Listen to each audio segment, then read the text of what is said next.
कि जब जब पृथ्वी के ऊपर धर्म को कुचला जाएगा और जब जब अधर्म बहुत ज्यादा हो जाएगा, तब तब मैं उत्पन्न होऊंगा, तब तब मैं अवतार लूंगा। कई ऐसे मौके आते हैं मानव इतिहास में जब अधर्म बहुत ज्यादा हो जाता है, बहुत ज्यादा हो जाता है और लोगों को लगने लगता है कि सच्चाई से कुछ नहीं होगा, ईमानदारी से कुछ नहीं होगा, अधर्म करने से ही होगा। चारों तरफ अधर्म का बोलबाला हो जाता है। एमएलएस को खरीद खरीद के खुलेआम सरकारें गिराई जा रही हैं। कहने का मतलब यह है इस देश के 140 करोड़ लोगों की जरूरत नहीं है। वो कह रहे हैं तुम जाओ भाड़ में। 140 करोड़ लोग गए तेल लेने, हमें तुम्हारी जरूरत नहीं है और ना तुम्हारा वोट चाहिए, घर बैठना। 370 सीट हमारे पास मशीन है। भ्रष्टाचार को जड़ से मिटाने और ईमानदारी का ढोल पीटकर सत्ता में आने वाले दिल्ली के मुख्यमंत्री को ये क्या हो गया है? आम आदमी पार्टी के आधे से ज्यादा नेता जेल के अंदर हैं और पार्टी के मुखिया अरविंद केजरीवाल श्लोक सुना रहे हैं। आखिर ऐसा क्या हो गया कि अरविंद केजरीवाल को दिल्ली विधानसभा में श्लोक सुनाने पड़ रहे हैं? सुनिए।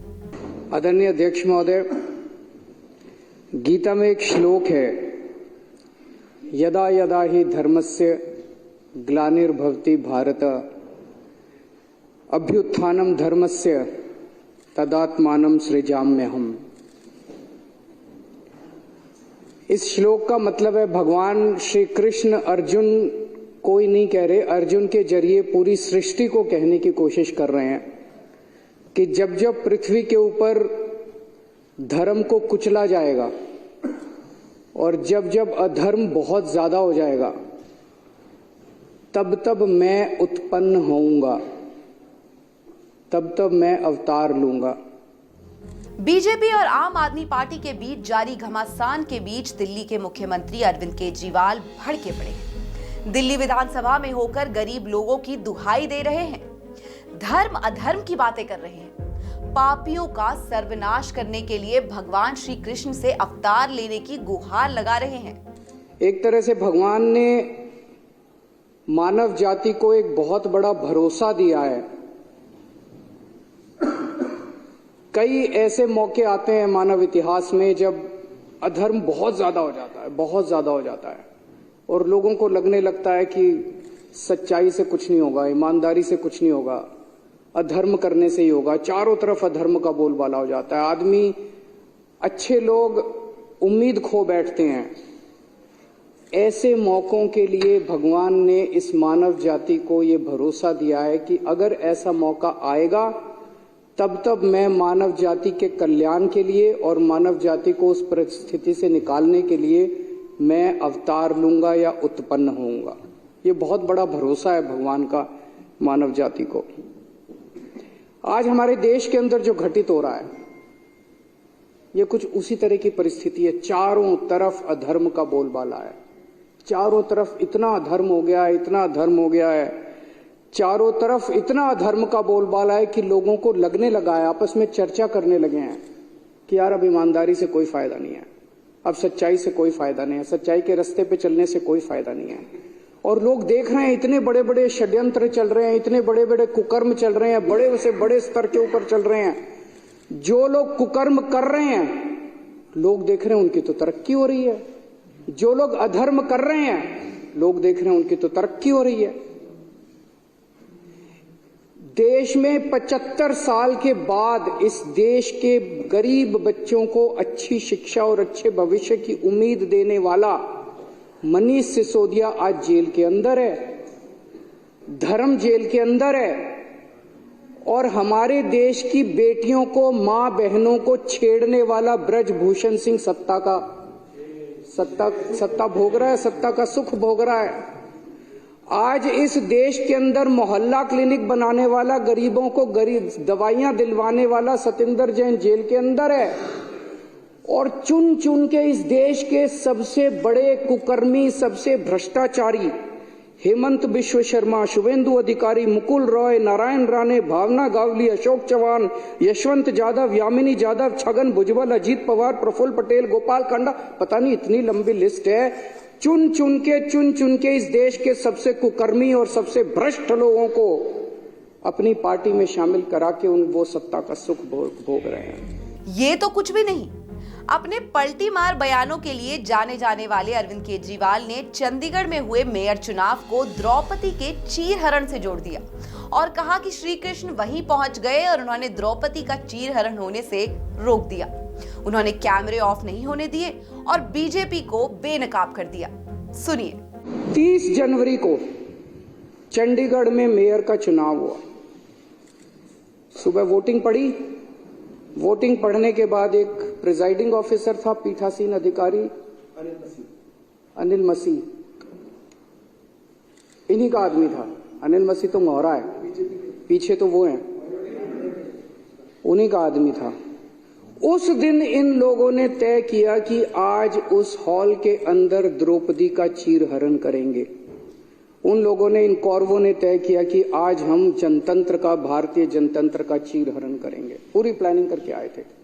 उसने तय किया कि मैं असली वोटों के ऊपर उनको ठप्पे मार मार के, डिफेस कर करके उनको इनवैलिड घोषित कर दूंगा और हारे हुए को जिता दूंगा।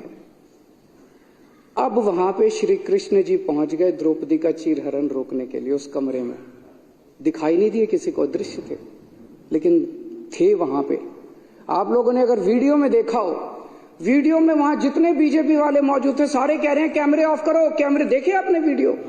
सारे चिल्ला रहे हैं कैमरे ऑफ करो, कैमरे ऑफ करो। कैमरे ऑफ क्यों नहीं हुए? श्री कृष्ण जी वहां मौजूद थे, उन्होंने कैमरे ऑफ किए। इन्होंने पूरी कोशिश करी कैमरे ऑफ करने की। उस दिन कैमरे ऑफ नहीं हुए। ये कोई संयोग नहीं है, ये ऊपर वाले का इशारा है, ऊपर वाले का। इतनी बड़ी, दुनिया की सबसे बड़ी पार्टी जो पूरे दुनिया के अंदर, हम तो सबसे बड़ी पार्टी, सबसे बड़ी पार्टी को 5 मिनट के अंदर भगवान ने पूरे देश के सामने बेनकाब कर दिया। जो लोग द्रौपदी का चीरहरण करने आए थे, जो लोग भारतीय जनतंत्र का चीरहरण करने आए थे, भगवान श्री कृष्ण ने उनको पूरे देश के सामने उनका चीरहरण करके छोड़ा। एक वक्त तक सुप्रीम कोर्ट को आंख दिखाने वाले अरविंद केजरीवाल आज सुप्रीम कोर्ट को मंदिर बता रहे हैं, सीजेआई का गुणगान कर रहे हैं। केजरीवाल को लग रहा है कि चीफ जस्टिस के रूप में वहां भगवान बैठे हुए थे। उन्होंने बीजेपी को आईना दिखा दिया। जिस तरह से सुप्रीम कोर्ट के अंदर ये मामला चला, हम लोग अदालतों को मंदिर की तरह मानते हैं। न्याय देना भगवान का काम है, न्याय भगवान देता है। इसलिए जज को भगवान का, जब जज अपनी कुर्सी पे बैठ के फैसले सुनाता है तो कहा जाता है कि एक तरह से भगवान फैसला सुना रहा है। लेकिन कल जो कुछ सुप्रीम कोर्ट के अंदर घटा वो उससे कुछ ज्यादा ही बड़ा था। ऐसे लगा जैसे उस सुप्रीम कोर्ट के अंदर भी कहीं ना कहीं श्री कृष्ण मौजूद थे। ऐसे लगा जैसे वहां सुप्रीम कोर्ट के अंदर भी भगवान मौजूद थे। ऐसे लगा जैसे चीफ जस्टिस ऑफ इंडिया के अंदर भगवान बोल रहे थे। ऐसे लगा जैसे चीफ जस्टिस ऑफ इंडिया के जुबान के ऊपर भगवान बैठे हुए थे, भगवान उनके जरिए बोल रहे थे। आपको याद होगा कि ये वही अरविंद केजरीवाल है जो कुछ दिनों पहले कोर्ट के साथ आंख मिचोली खेल रहे थे, बार बार लगातार कोर्ट से फटकार खा रहे थे। अब हम आपको कुछ ऐसे मामले बताने जा रहे हैं जिनमें अरविंद केजरीवाल और उनकी सरकार को सुप्रीम कोर्ट से खूब फटकार पड़ी थी। 10 नवंबर को सुप्रीम कोर्ट ने दिल्ली में बढ़ते प्रदूषण को रोकने में नाकाम केजरीवाल सरकार को ऑड इवन स्कीम लागू करने को लेकर फटकार लगाई थी। इस मामले में सुप्रीम कोर्ट ने यहां तक कह दिया था कि दिल्ली सरकार की ऑड इवन स्कीम महज दिखावा भर है। इस पर दिल्ली सरकार ने सुप्रीम कोर्ट में हलफनामा दाखिल करते हुए ऑड इवन योजना को सही ठहराया था। सरकार ने एक वैज्ञानिक अध्ययन का हवाला देते हुए कहा कि इसका सकारात्मक प्रभाव पड़ा है और इससे सड़कों पर भीड़भाड़ कम हुई है। दिल्ली में हर साल सर्दियों के दिनों में होने वाले पोल्यूशन की समस्या को लेकर सुप्रीम कोर्ट में कई याचिकाएं डाली गई थी, जिसके बाद केजरीवाल सरकार को फटकार पड़ी। शुरुआत में अदालत ने पंजाब में जलने वाले पराली की समस्या पर सुनवाई की और उसके बाद दिल्ली सरकार को RRTS प्रोजेक्ट के लिए पैसा ना देने को लेकर लताड़ लगाते हुए कहा कि आपके विज्ञापन का बजट रोक दे। दिल्ली हाईकोर्ट को दी गई जमीन पर पार्टी कार्यालय बनाने को लेकर भी अरविंद केजरीवाल की पार्टी सुप्रीम कोर्ट से फटकार खा चुकी है। कोर्ट ने आम आदमी से पूछा कि कोर्ट की जमीन पर किसी राजनीतिक दल का कार्यालय कैसे हो सकता है। सुनवाई के दौरान सीजेआई डीवाई चंद्रचूड़ ने कहा, कोई भी कानून अपने हाथ में नहीं ले सकता, कोई राजनीतिक दल उस पर कैसे बैठ सकता है। हाईकोर्ट को इस जमीन पर तुरंत कब्जा दिया जाना चाहिए। आपको बता दें कि इसी तरह के कई मामलों में अरविंद केजरीवाल सुप्रीम कोर्ट से फटकार खाते आए हैं। तो फिर उन्होंने तब क्यों नहीं कहा कि चीफ जस्टिस की जुबान पर भगवान बैठे हैं? तब उन्हें क्यों कोर्ट के अंदर भगवान श्री कृष्ण नजर नहीं आए? ये सबसे बड़ा उदाहरण है मौका परस्त राजनीति का। लेकिन दिल्ली की जनता भी ये सब देख रही है। दिल्ली की जनता पर अब केजरीवाल के बेतुके बयानों का कोई असर नहीं हो रहा है और यही वजह है कि अब आम आदमी पार्टी अलग थलग पड़ती नजर आ रही है। अब भी वक्त है, अगर संभल जाए तो ठीक, वरना चंडीगढ़ की मेयर कुर्सी की तरह एक दिन दिल्ली की सीएम कुर्सी भी उनके नीचे से सरक जाएगी और वो बस अपनी लाचारी का रोना रोते रह जाएंगे। नमस्कार।